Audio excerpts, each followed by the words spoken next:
After trending on Twitter for doing this, Sarap ng buhay. Sarap ng buhay. Ganito tayo palagi, ha? Senator Ronald Bato de la Rosa has been summoned to the session hall.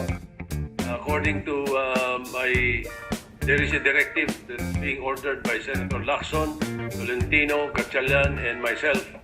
We are hereby directing Senator Bato de la Rosa to attend the session on Monday physically because she is becoming very popular in social media. That session day is also Senator Panfilo Lacson's birthday. So you can enjoy the birthday merienda of Senator Ping Lacson on Monday. Oh, well comply, Mr. President. Very Tama good. yun, Mr. President. Tama yun, Mr. President. Para yung statement niya will be pagkatapos mahirap ng buhay kasi hanggang alas 10 yan sa Senado.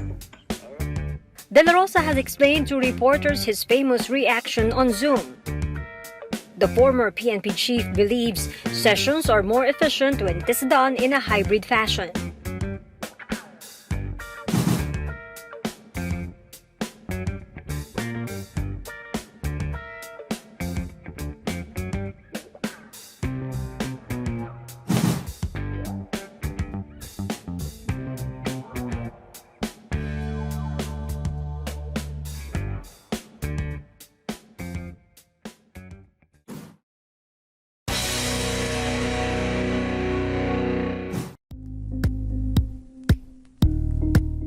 Thank you for watching Politico TV. Please like and subscribe to our channel for more videos.